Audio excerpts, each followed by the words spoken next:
This is exactly how you're going to become the perfect student. And I don't mean the fastest student, I don't mean the smartest, I don't mean the one with the prettiest notes. I mean the version of you that is consistent and is able to constantly strive and work towards your goals. Because most of us, we don't need to work harder. We really don't. People are really putting in the effort. But if you're not seeing results, it's because you need to work better. You need to work smarter. And that's what I'm going to teach you how to do. The biggest shift that you need to have is in mindset, not really in action. And it's taking away from the idea that, oh, I need to study more. I need to study for longer hours. I need to be studying as much as this person who gets this grade that I want. Because one, everyone is different. Two, if you say you're going to study for 10 hours, you're not going to be studying for those 10 hours. You're probably going to spend 2 of them scrolling. That's not helpful for anything. And you're going to end up just sort of burning out at some point. Instead, you want to be focusing on being the type of person who studies.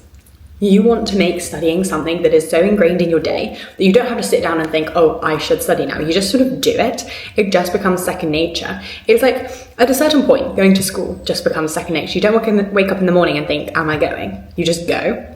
You just go to your lectures. You just do what you have to do. And studying needs to be the same thing in your mind, because once you're able to achieve that, then you're able to curate that studying to make it a better process. But the first step, before you start going, okay, so how can I make my studying better? You've actually got to make your studying something that you just do, something that just happens because it is in your schedule. It is something that you have to do every single day because it is how you're going to achieve your goals. And so this is where being a perfect student comes in. You want to be guided by this idea of, okay, what would the perfect student version of me do? So for example, you have an evening, you have a test the next morning, you've been invited out. What would the perfect student version of you do? Well, you, as a perfect student, you want to be getting the best grade you possibly can in that test the next day. What is going to help you do that? Well, a bit of a review this evening and a good sleep. So that doesn't necessarily mean sacrificing anything. It doesn't necessarily mean not going out, but it means perhaps not going out for as long as you would otherwise, because that test imposes a bit of a constraint on you. And that's the sort of thing that you need to be embodying. Now, something that you really need to remember is that motivation will come and go. You can have a guiding principle of, I want to get into this university, I want to get into this master's program, I want this job, I want to break into this industry. And those are all brilliant, but they will be in ebbs and flows.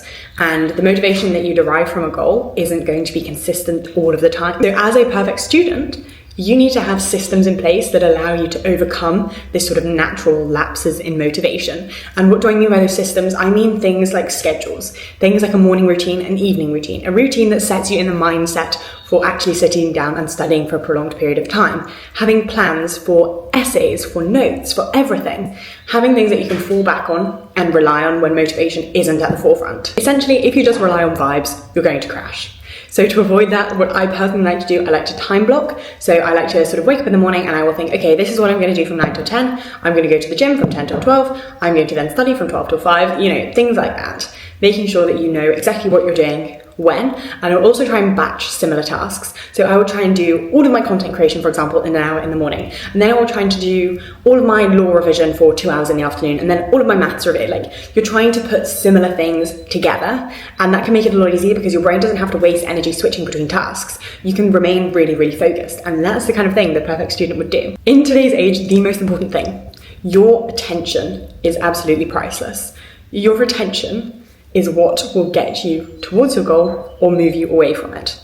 And you have got a device that is constantly trying to take attention away from you. You're constantly being bombarded by notifications, by new trends, by videos. You're watching this on a device, on a social media application.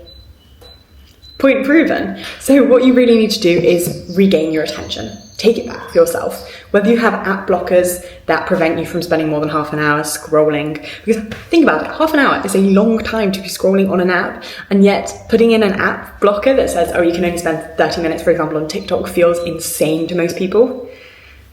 Yeah, that's the extent to which you sort of lost your attention, and attention is the thing that will keep you focused, that will keep you moving towards your goals. Alongside this, you need to remember that failure is part of the process, because if you don't fail, you're not trying hard enough. That is really, really simple, and I'm sure you've had that said to you so many times, but you probably haven't taken in the extent to which that is important. If you've never failed a question, you've never learned anything new. Because you can't go in and know everything about everything straight away, because you don't. What do I know about neurobiology? Next to nothing. But if I took a course on it, I'd know a bit more. But would I get the questions right at the start? No, I would not. Would I get them right at the end? Yes, because I will have been studying. You need the failure to learn from. The whole process of studying is learning. And how do you learn? You learn by getting things wrong. That is point proven. You know, if you have a bad day, you're not a bad student. You're just human. And that happens. But what the difference is between an average student and a perfect student who's going to do really, really well is that perfect student will fail and just carry on. And it's honestly as simple as that. It's seeking out that progress rather than the perfection. That is the biggest difference that you're going to take away, and that is genuinely going to transform you into this sort of perfect student. I hope this helps. See you in the next video.